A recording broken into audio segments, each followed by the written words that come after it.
Welcome to ModCast, a civilization podcast focused on game modding. Rob, R8XFT. T. Pangolin. Jan Boruta. Alpha Shard.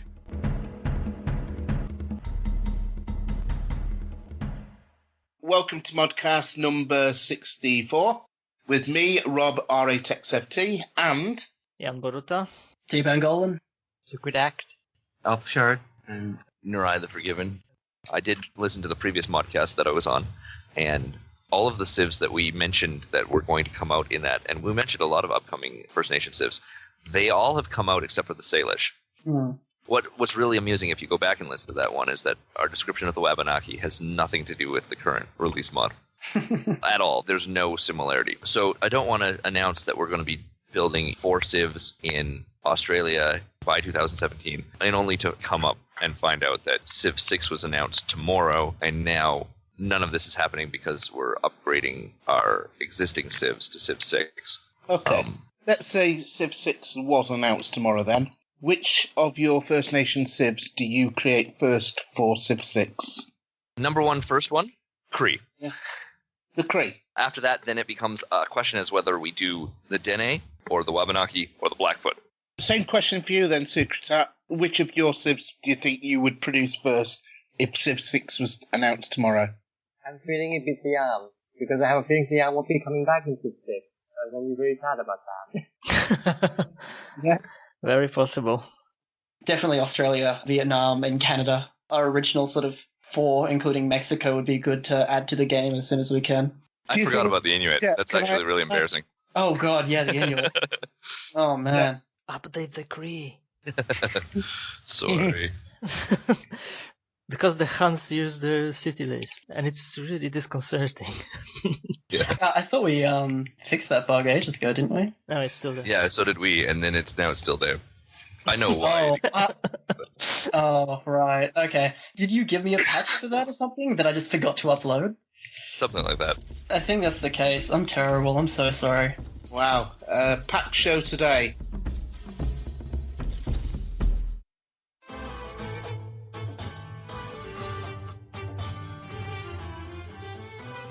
Welcome back, Secretat and Nurai. We spoke with you last year, and both of you have had some projects on since then. Secretat, you've recently published Zimbabwe. So why Zimbabwe, and what's the thought behind that? Honestly, very recently I've been much more interested in Africa because my boyfriend has been introducing me to civilizations from the area, so I'm just been very interested in the region. And Zimbabwe is obviously one of the big ones because among one of the major well-known civilizations, they conform to the Western standard of being a building civilization as opposed to nomadic or tribal or anything of the sort. The more sedentary, if anything. Yeah. Yeah. When you think of grand African kingdoms, you definitely think of Zimbabwe first, or the Congo. More so Zimbabwe because of their actual settlements and the archaeological sort of things that you can draw from that. Yeah, they stand out from the rest of South African. They're very much unlike the rest of the Bantu tribes in the region, so they're obviously very different from the Zulu or the Maasai. For sure. Right, yeah. So what's the mechanics with Zimbabwe then? Basically everything about them is focused around this concept of growth and building. Okay. Their UA is systemic lineage. Spending production on buildings and wonders contributes towards the establishment of a new clan lineage. When the building is completed, each clan lineage has a trade slot and bonus that you can choose. So it looks kind of like a bonus set of policies. Yes, it is. That you get because they contribute a permanent bonus across the game.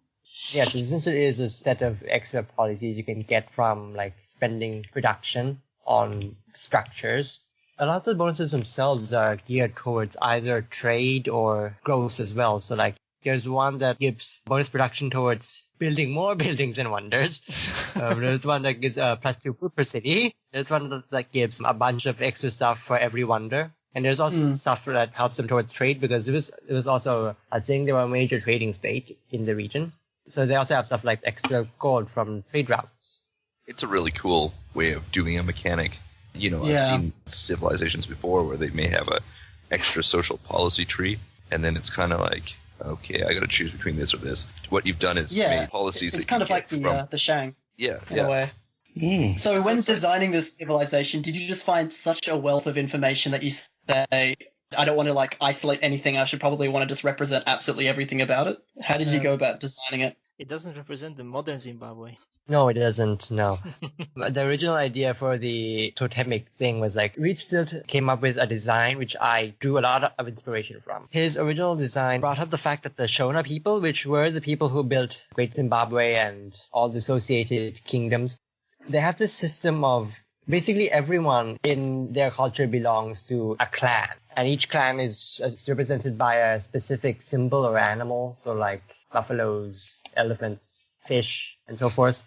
And essentially, it started with the idea of, okay, it was going to be a bonus based off terrain or based off resources, but I felt like there was like sort of overdone.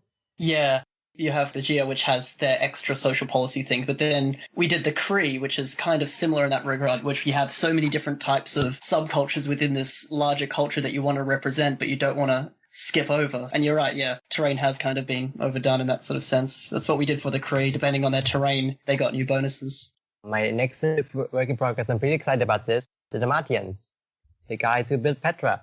Oh, nice. Oh, Adapted from Hiram, I think. yeah. Because he left a lot of his stuff to more civs, some to some other people, so I think Secretary just stuck to Nabati. I sort of like to snatch them up and throw them the lower guy. Yeah, I was pretty excited about this. I watched a documentary about them. People who lived in a desert had a very surprisingly complex system of hydraulics. Yes. And kept their water sources very well hidden. What I'm really excited about is the UA, because for once it's a UA that's really simple, but so at the same time it sounds very unique. I sort of drew inspiration from the Broken Lords in Endless Legends. Their UA is simply, you can spend gold to permanently increase food yield in any city by +2. Oh. So you send the trade routes, get rich, and buy food, essentially. Cities in the middle of the desert with like, oh, we have no farms, but hey look, gigantic city. Wow. That's pretty cool.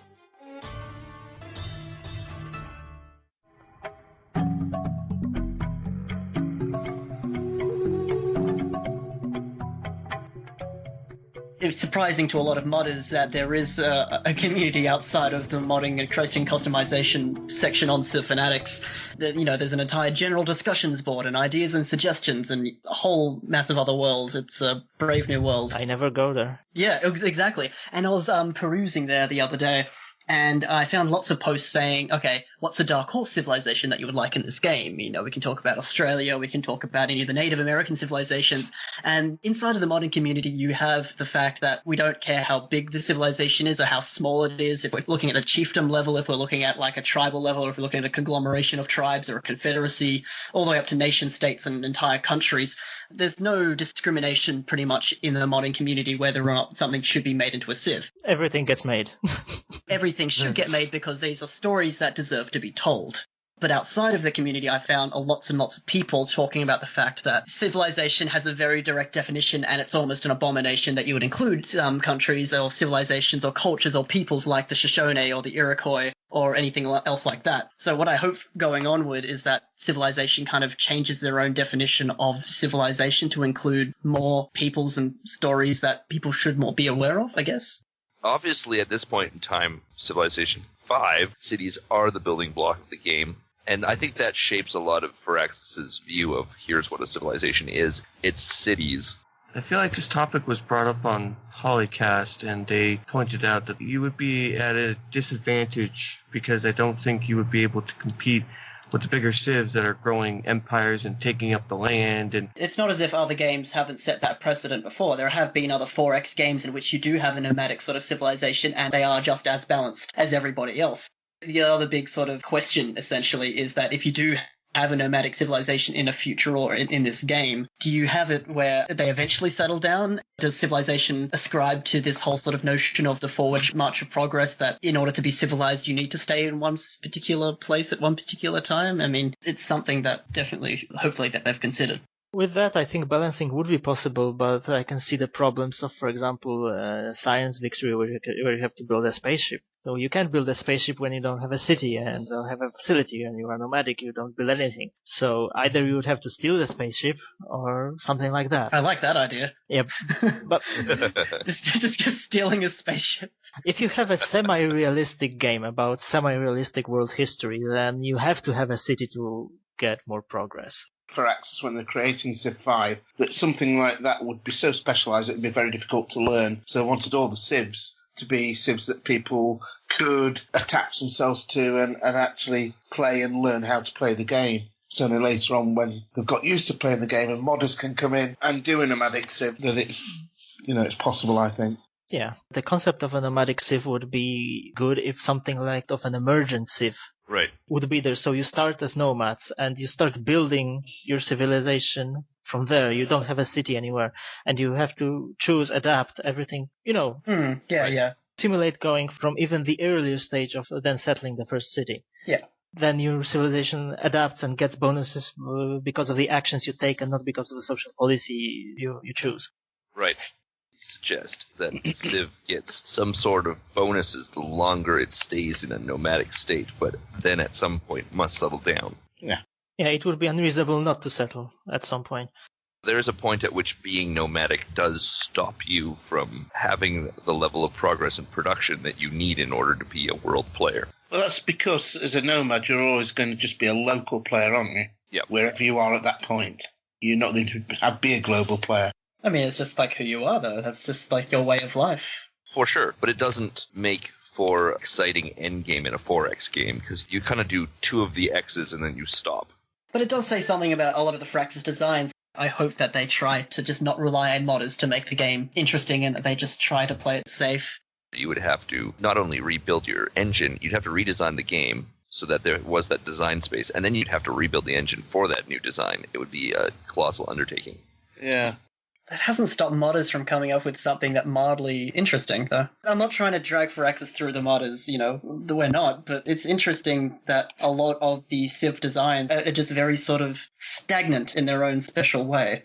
I think it's because when Firaxis are actually creating a game, I think they've got to say, right, what would everybody recognise about Rome? So they're going to put in things about Rome that people recognise. It might not necessarily fit together. Whereas somebody that is from the community that has a real interest in a particular civilization is going to say, aha, now we know that this is already going to be obscure. So we're not going for what's well known. We're going for something that's associated with that civilization that actually will work together. So there will be some synergy. And that's the area we go from. And that's a massive part. It is, because if you think about your own creations then, Narai, with the first people, with all due respect, they're not going to be well known. So you can kind of be a little bit flexible with the information that you've got and work out what is the best thing for them. And whatever you choose, it'll be something new to most people. Whereas with somebody like Rome, Egypt, and all the really well-known ones, it's almost decided for them what they're going to actually choose, I think. I don't know. I think the thing really is the fact that they're designing so many civs at once and on a limited time scale. I think that's a major factor in why they feel so somewhat bland. I don't necessarily disagree with you, but if you think about it, you guys in more civs, Colonial Legacies, if you were told, right, you've got a time scale of a year to bring out 9 civs, I think you could come up with 9 civs that were pretty well-rounded in that time. But if you're designing it from scratch, though, I mean, I can understand why vanilla civilizations are so seemingly vanilla, because you have to design 20 or so civilizations inside of the space of a year. You're only kind of basing them off the base game mechanics. I mean, expansions would make better sounding and better looking civs, obviously, because you can compare them. Yeah, but also you can have things like France, where that was changed because of new things that went along, and I just kind of wish that Firaxis did things that weren't just France, that gave them an extra chateau or gave them, something that wasn't a foreign legion. It was just a nice sort of thing that they updated previous civs to be more in line with the expansion properties without sort of killing off what they were beforehand. I want to point out 2 things.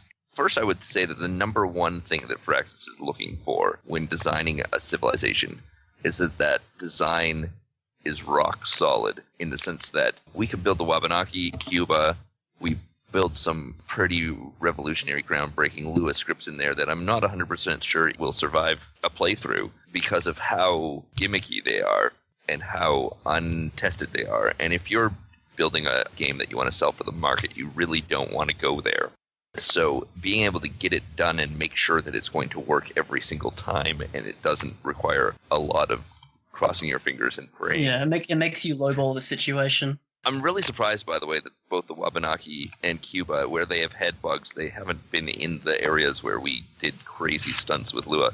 The other side of that is that we're definitely working in what I would consider to be a growing area of restricted design space. So when Firaxis starts, there's nothing, and they can just plot things as close to the middle of, would this be cool? Yeah, this would be cool. And it would be cool because nobody's ever done this before. And they don't necessarily think, let's go out to the outer rim and drop pegs. We're exploring the outer rim of weird designs and strange ideas because at this point, we're sitting here and half of our design discussions are, hey, I came up with this cool idea. You can't do that because Sucrit's already done it. Or because JFD's already done it. Or Last Sword. You can do it if Last Sword's done it because Last Sword is generous that way. And has sort of a different philosophy of design than the rest of us do. But I think the biggest problem that we're going to face that's going to actually end Civ modding as we know it is going to be that within the next year, we are going to run out of colors. It's the impending doom. Soon there will just be no colors left, and we'll just have to invent ones and train people to be able to see them. You can imagine if there is another Civ, what sort of mods they could take some inspiration off that should be there right from the start. One of my favorite things about mods and about just civilizations are the flavor that you include in it, whether it just be spy lists or your unique sort of music that you choose, which I think is very important alongside, of course, the color scheme. But I really, really hope that whatever they do for Civ 6 makes the game feel kind of like you're actually playing something as opposed to a generic template.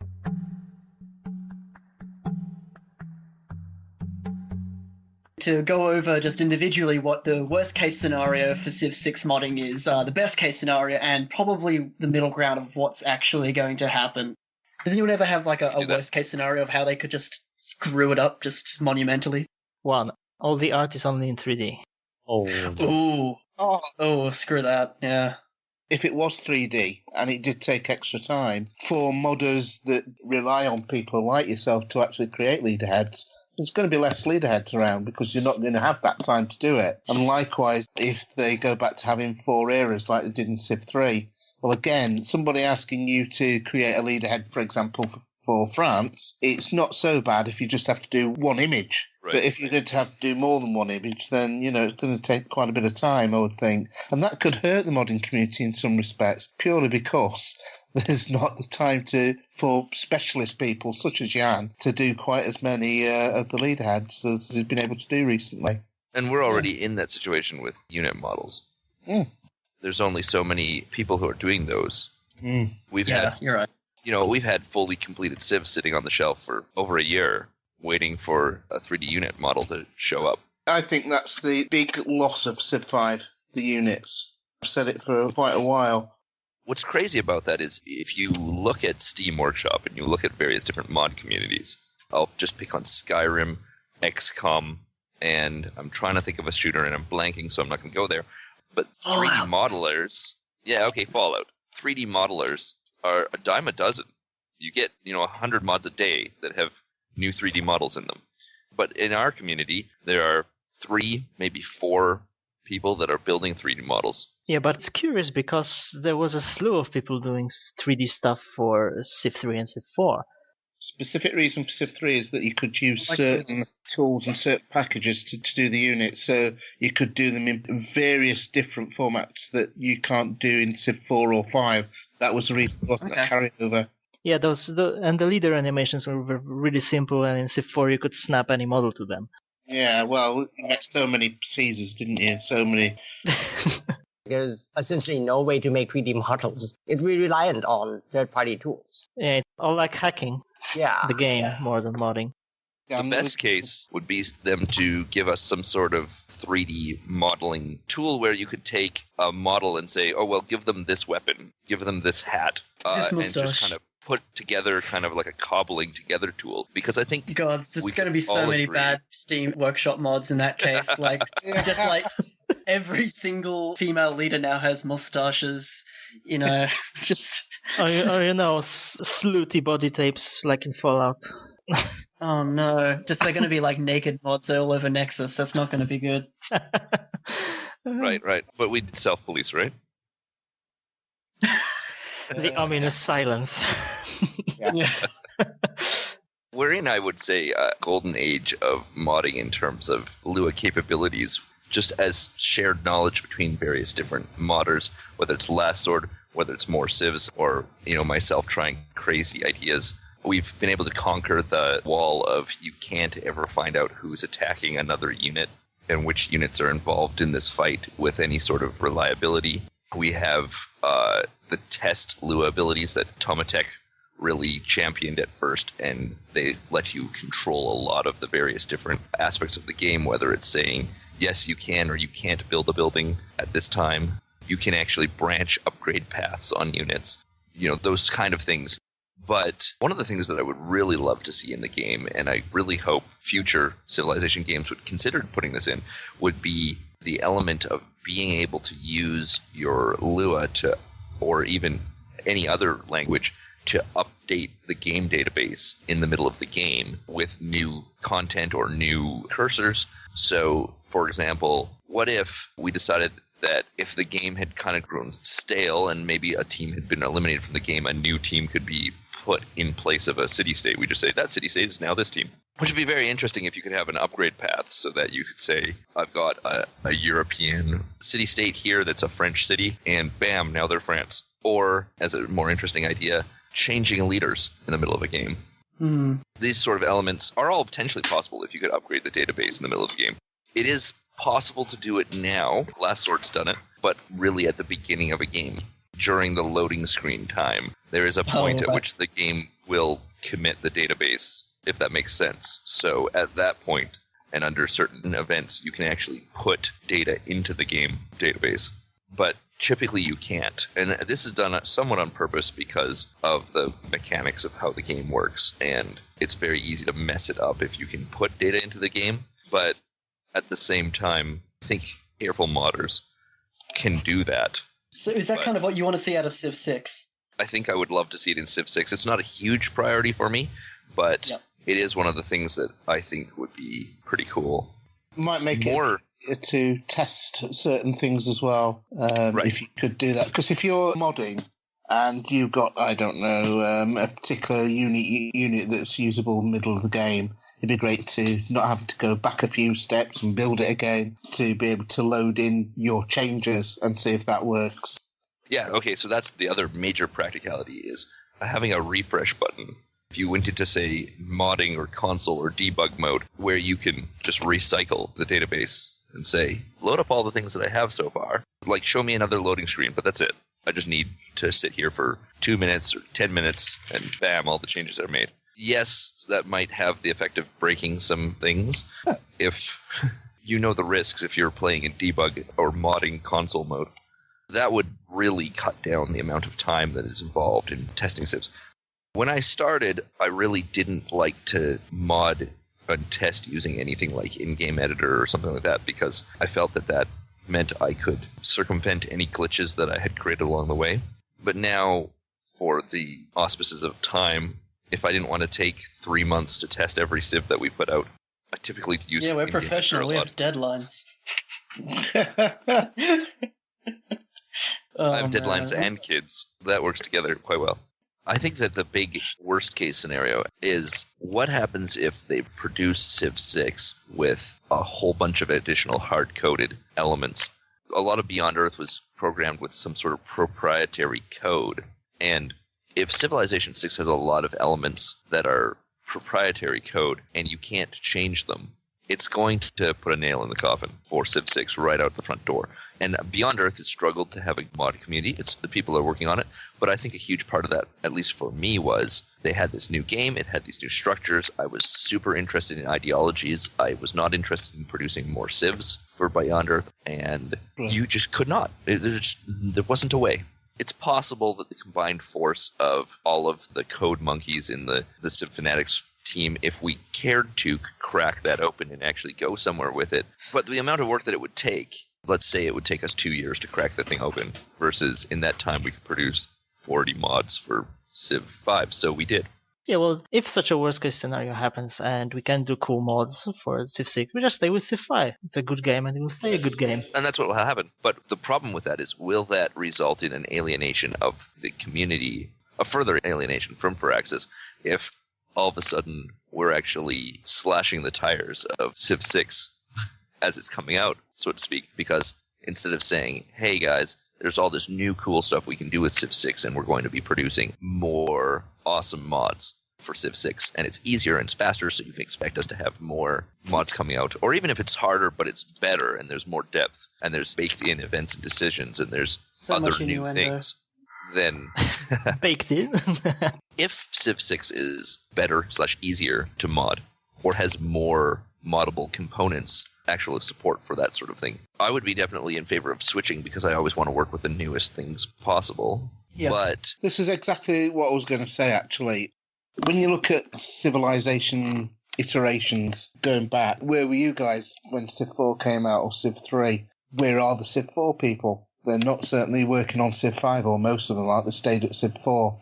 And likewise for Civ 3 people and Civ 2 before them. So I would like to see a Civ which engages the current community on Civ 5 and makes them want to work on it, because I think it's a really good creative community that we've got, and we know who's got the skills. So right out of the box, we know potentially which people might have a chance of being able to do certain things. You see what I mean? Look, I'm pretty much just going to put it out there. I'm just going to say that as soon as mechanics and as soon as information is released about Civ 6, it's going to be an absolute shit show in the Civ 5 modding community, in an absolute good way, because the rivalry isn't in Civilization 5, isn't anywhere, even though we've had our own dramas and stuff. The rivalry in Civilization 5 is more friendly. When Beyond Earth came out, as soon as we figured out a lot of the mechanics, more Civs, JFD, Last Sword, Colonious Legacies all started modding the game before it was released. Right. And that was just the way things were happening. I'm absolutely predicting it. As soon as Civ 6 comes out, everyone in the Civ 5 community is going to pre-order Civ 6 and is going to try to do stuff and mod stuff and prepare, so that as soon as on release day, we have something to not just release, but something to work hard towards. I mean, JFD is going to have something out within 2 days and we're going to scorn him. But, the rest of us that are actually human beings, I'm saying he's more than human, not just, separate from the rest of us. He's augmented. I think that we're all just going to clamor towards Civ 6. All of us are just going to fight tooth and nail releasing stuff probably within the first week or two. Well, you can bet on me trying to emulate Civ 6 art style when it's announced, just to see if I can do that and if old stuff is translatable into Civ 6, because it would be cool if some of the Civ 5 stuff we've done could be in art style transferred and translated into Civ 6. If you think about the leader screens currently cover the whole screen, don't they? So even if they're just part of a screen, you can grab the relevant part. Yeah. My only concern in this regard is that Civ 6 might upscale the leaders a bit, that it's more HD, the base resolution is larger, because right now the leader screens we are making are 1600 by 900, the perfect 16:9 ratio. Oh, I see what you mean, yeah. But if they are slightly bigger, we'll have to upscale them or redo them so they are not blurred or pixely and stand out as worse. Yeah. Right. Because if you do that with Civ 4 leaders into Civ 5, you can definitely see the difference. Yes. So I'm afraid this might be the case for Civ 6, that they upscale the leaders once more. So the most time-consuming stuff we are doing right now in art department will have to be redone. I think that Brave New World, in its current iteration, it's a timeless-looking game. It is an absolutely beautiful piece and work of art. Each civilization looks completely different from the last. I have no idea, and I'm really apprehensive about what they're going to do for Civ 6. 2 worst-case scenarios. If you looked at, say, Beyond Earth, when you were in diplomacy, they just had the leader cut out and no background superimposed over the screen. A 2D image could very easily feel a lot worse, even for the good ones. Yeah. But it's because you don't have a background to say... You don't have this context from where he's from and who he is. Just the labor of being is all on the unit model. One of my favourite leader screens is the Scottish leader screen, not the JFD Scotland, the More Civ Scotland. And I find that absolutely fantastic because, you have the wind sort of ambience and these bagpipes and his imposing look, and he's on top of the castle and there's a lock behind him and mountains, and you're just like, man, this looks fantastic, and you hope that they have backgrounds. Yeah, this is the kind of environmental storytelling that does a hell of a job, because you can design the leader in every way you can imagine, but you have to think of the picture as a whole, as an art piece, that you have to tell everything not only through the leader. You have to have a background, you have to read up on it. Do we have any more what could go wrong? What could possibly go wrong with Civ 6 in relations to modding? Not enough API. Brave New World, we're like, oh, I want to do this stuff as trade routes, but oops, no you can't. Yep, Yeah. That's definitely a case. I think just within the game, I don't want to come across this thing where leaders feel the need to keep talking to me. When you bump into one person, you say, oh, yes, I see you've become friends of Germany.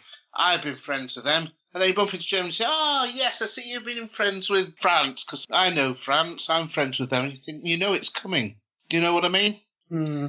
Turn the chattiness into a notification, and it's all good. You turn the chattiness into a notification, or in another sense, actually make your answers to what they're going to say mean something. Yes. Yes, I would actually say Civ 5 is a great game as a mod platform. It's a great game as a solid game. You don't really think that the game's going to fall apart anytime you're playing it, and it's really rock solid that way. But I do think it's a less fun game than, say, Civilization 4. One of the major reasons for that is that the diplomacy system is really terrible.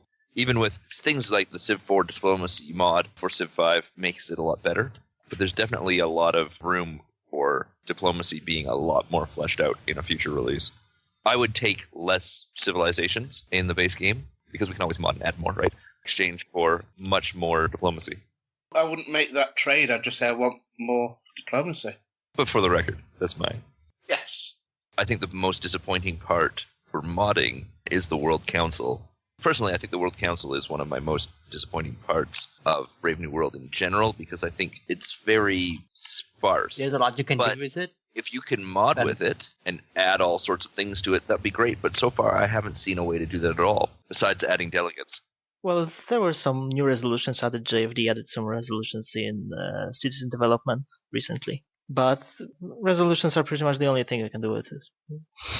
It's one of those things in which, they say it's going to be the most moddable Civ ever. It turns out to be the absolute monumental opposite. And you just kind of, going into Civ 6, you have to wonder if they're going to realize that a lot of the longevity towards Civilization, there's a reason that it's consistently in the top 10 most played games on Steam since release. Part of that definitely has to do with the ongoing modding community and what mods can do for people. If they try to integrate themselves a lot more with the modding community, I feel like we're going to have this amazing renaissance of mods, and alongside the developers, and the developers actually having a dialogue with modders as opposed to being so separate. I mean, we often hear that developers look at mods all the time, but in other communities you have modders and developers having frequent dialogues and panels and things in which they are celebrated in their communities.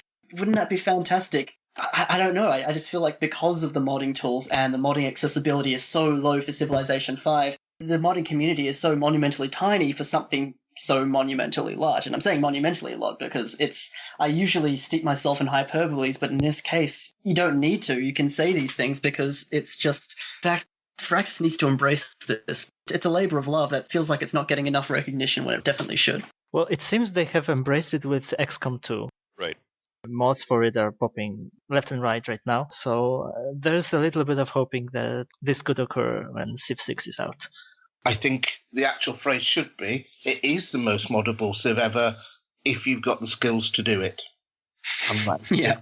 So if you look at That's a big if. what several people have done, there's been an amazing things that people have done. I couldn't do it. I just don't have the skills. So for me, it's not necessarily that moddable, or it's becoming more moddable as I'm learning, but it is if you've got the skills, I think, and the desire, and the creativity.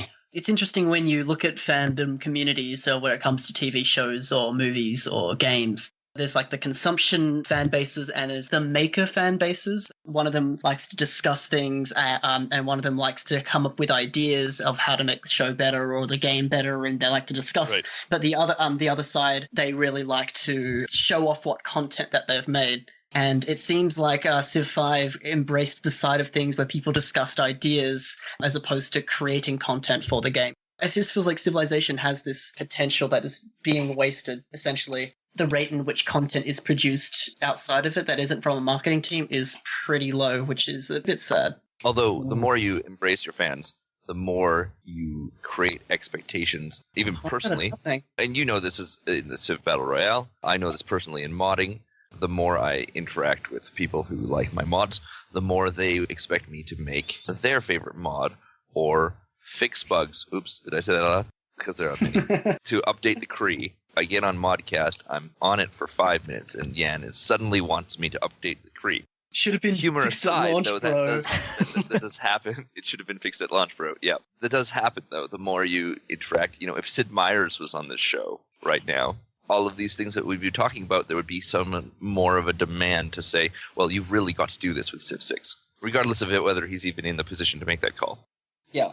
But I do think that the modding community does need to at least somewhat put a concerted effort towards promotion and not be so insular and be more accepting to more people. I'm not sure what the best way forward is, but it feels like this community can be so much larger if the promotion is there. Well, the question is, do we want to be much larger? Because right now we have the comfort of not being under pressure from a lot of people that expect mods to be done right now. Because they are so entitled to have those mods. Without bugs. Yes, yes. Don't read into this negatively, but some of our members are insular. Not all of us want to have people logging in to watch us do our thing. I really don't like tarnishing Firaxis' name, but I'm doing so out of love, I guess. When you set the bar so low, it's kind of like any sort of improvement just feels like it's just so needed. We live in this information era where cutting yourself off from your fan base kind of rubs people the wrong way, and actually being involved with the community. I don't know, maybe it's a AAA game, so it's completely different, but Firaxis really needs to embrace their fan community. Keeping in touch with the fans would be relatively low cost for Firaxis, I think, because right now they are pouring, I think, more money into YouTube coverage and Twitch coverage. Right. That ultimately is empty propaganda for me. Have modding competitions, have things in which you just give people prizes to strive for the best. Yeah.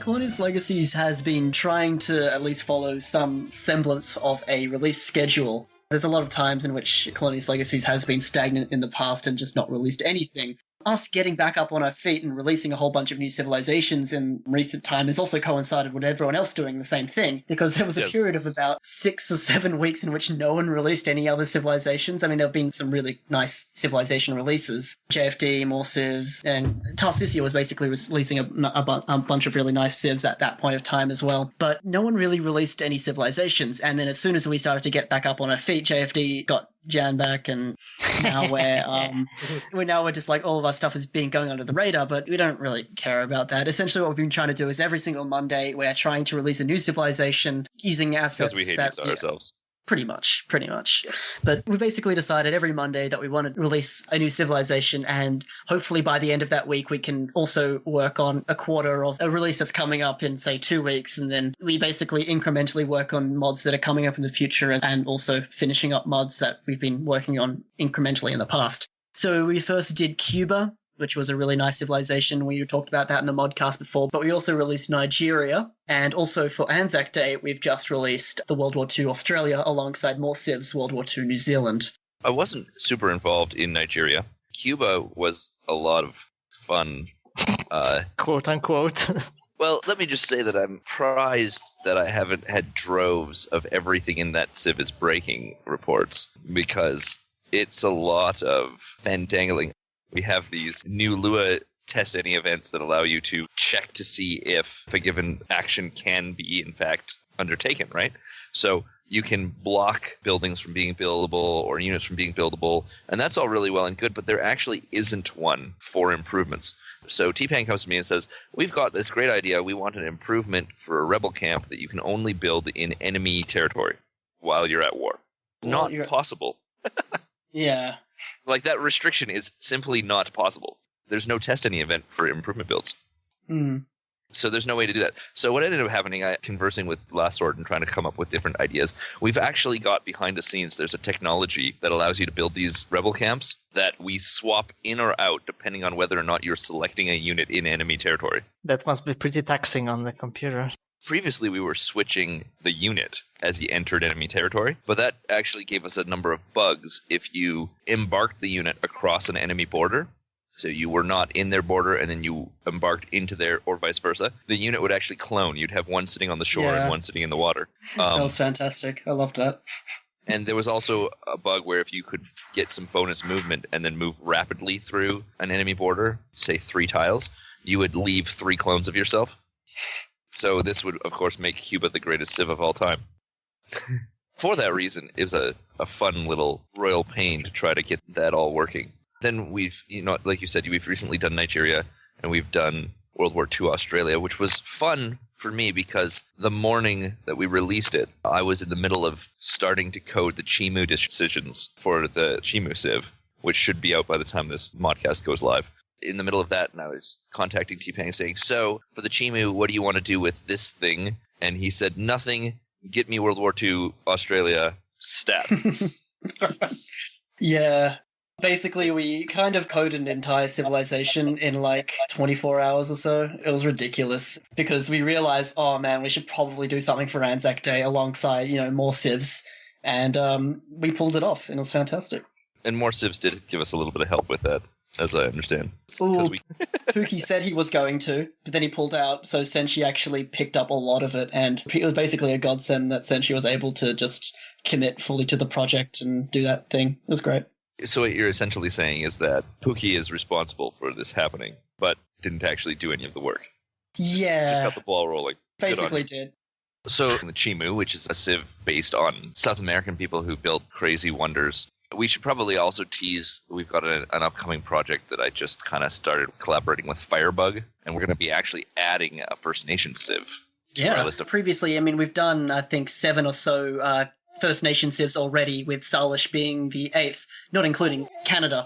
But we're adding a new First Nation civ to the Pacific Northwest, more southern Alaskan region, and it's going to be the Tlingit. This started off with Firebug getting a unit made, which is slightly a shock to me because that same art and the same unit I had actually wanted for the Salish. Not the same unit. The 3D model is for a rifle unit, whereas the Salish have a slashing spears unit, which would be a pikeman replacement. We'd have to convert the model a little bit, but this model was over there, and given how much time it can take for a unique unit model to be built, we've been waiting for over a year for the Salish. It would be rather dumb to not use that model. And then Firebug started talking to me and saying, hey, I want to do a collaboration. So we were like, fantastic, we can use this model without having to rip off the person who asked for it because they're voluntarily wanting to put it into Tlingit mod. The Tlingit are going to be crazy coastal raiders who the idea of locking down as much coast as you possibly can, and then they have a unique ability that gives them additional trade money if they are sending land trade routes to a landlocked civ. Yeah. Edge all the coasts away from the other players in order to make them landlocked. That's gimmicky as hell, but sounds pretty nice.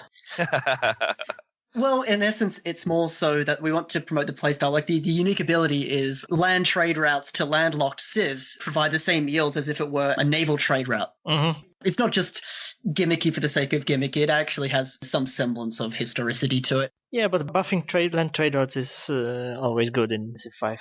You should be able to lock down the coasts by either aggressive settling or destroying your enemies and taking their cities away from them. Yeah. One of the unique improvements is also quite interesting and quite exciting. It's based off the incursion that the Tlingit have with the colonialist Russians when there used to be a thing called Russian America back in yesteryear. We have a unique fort that's being able to be built outside of your territory on coasts and forests that will act as kind of like a fort that can claim tiles outside your own territory, which is quite fun. So yeah, Chimu is probably next, followed by Greenland, followed by another Australian Aboriginal civilization, which is just... And we have a bunch of crazy ideas. If you think that the Tlingit sound gimmicky... Yeah, if you think we're gimmicky, you haven't seen anything yet. I'm listening to all those gimmicky ideas, and they are unique across the board. But I'm feeling slightly worse about myself because I'm going to design Burgundy really soon. and it will be pretty basic because it's European.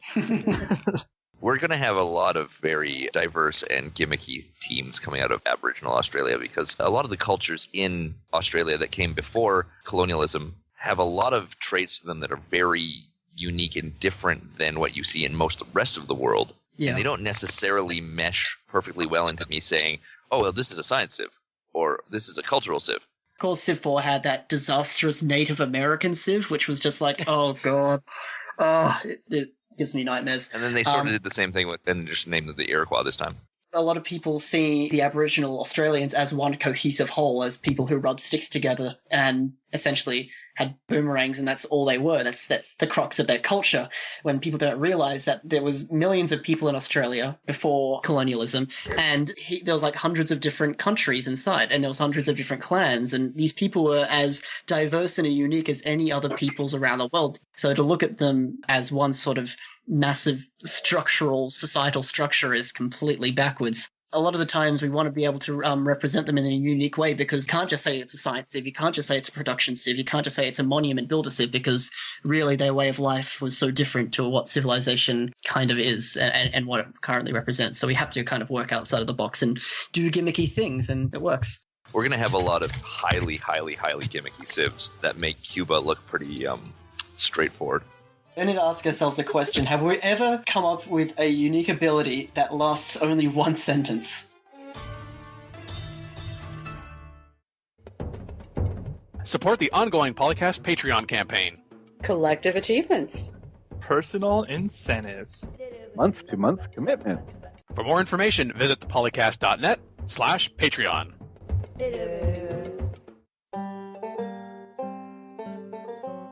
Calling today. In North America, the number is 301-637-7659.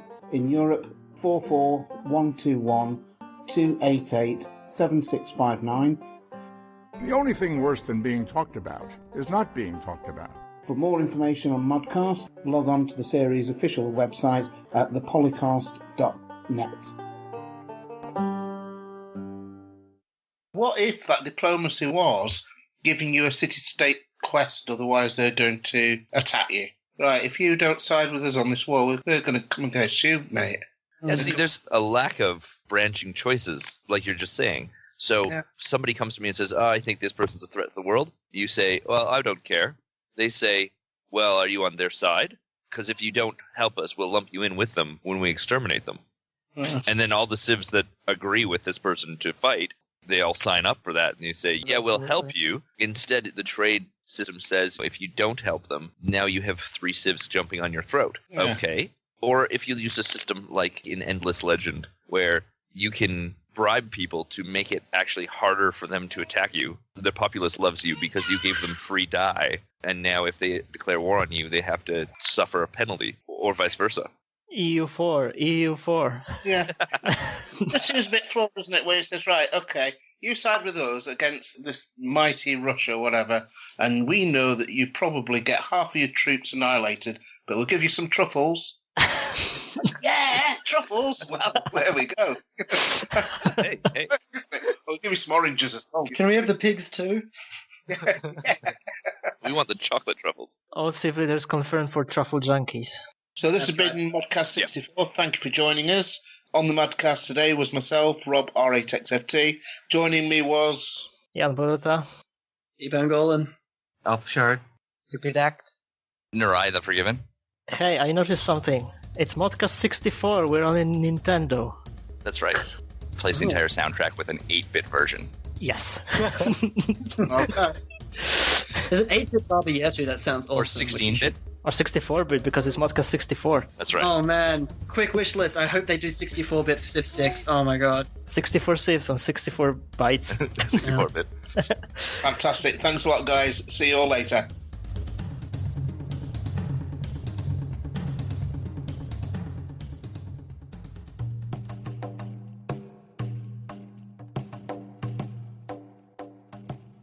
I had so many occasions, like, I was in art history and I was learning about this painting. I was like, oh, I recognize this guy from Civ. Yeah. If you don't have any cities, they won't talk to you. Yeah, so that's good. That's a strategy. That's a trick. Be a nomadic civilization and they won't talk to you. Hey, there we go. Selling feature right there. We were talking about trying to give them some sort of balance so there was an incentive to stay nomadic. Now we know what it is. Yes.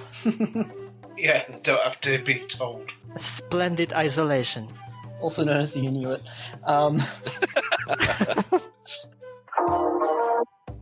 Well, my question is why they haven't hired Jet yet to be their hype guy. But what will happen is then, Civ 6 will be a free-to-play game in which you don't actually play, you just invest in AI bots that fight for ages and ages against each other. Yeah. And if you want to watch more than 50 turns, you need to pay, like, $4 dollars. So All right, in terms of there you go. the ability to have units that can upgrade into different units depending on whether they are in your land. But what if I could upgrade into enemy units based on the enemy technologies that they have researched if I'm in their lands? Mm. Now we're back to the nomadic stealing stuff. Like, was it? Sorry, go on. Sorry, I was going to ask you, what happens if Civ 6 ships, that's very difficult to say. So if Civ 6 ships with Australia, do you look at it and think, yeah, exactly, do you look at it and think, that's great, don't need to do Australia anymore? Or do you think, do you know what, I'm going to do my own version because I think that it should have a different focus? I'm going to take all credit for it and parade around like some sort of loon, which I already am. But, and you already do. And I already do. No, is that Joseph? Yes, that is. I think he's trying to get my attention. You've been on the phone for too long, Daddy.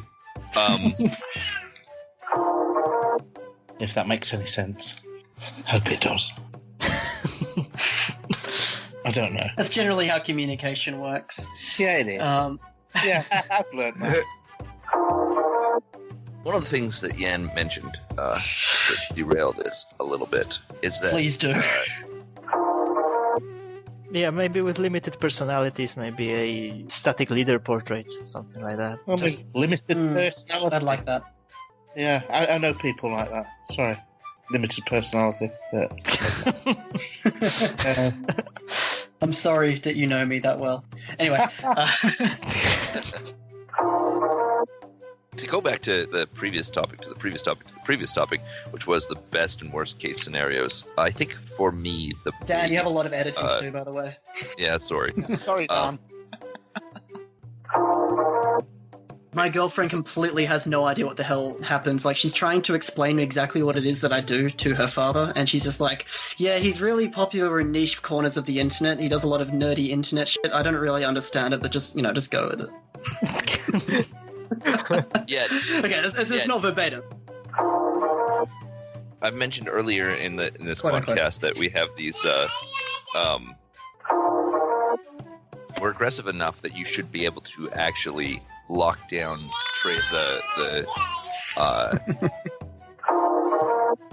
Perhaps you don't have to go back and say, shit, we've got to make it compatible with events and decisions now. and that's why there hasn't been another expansion, because of cities in development and events and decisions. No. Thanks, Sukrit. I've ruined it for everyone. Sorry, I made us digress, but then again, it was my turn to do that. Yeah, we all need to go off on some random tangential narrative every now and again. Yeah, we do. And he said, oh man, there's a lot of static going on at the moment. I'm not sure what's happening. Is that just my own earphones? I don't know. It's just you. Okay, At cool. least it's not Right, which ModCast number is this? It's not 69 yet. No. Aww.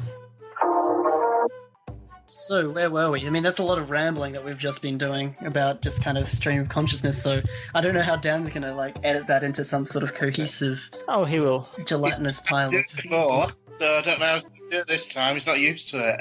In Dan we trust. Record date? April 30th, 2016. Civilization 4 and 5 sound clips. Copyright Take-Two Interactive. Copyright Civilized Communication at civcom.net.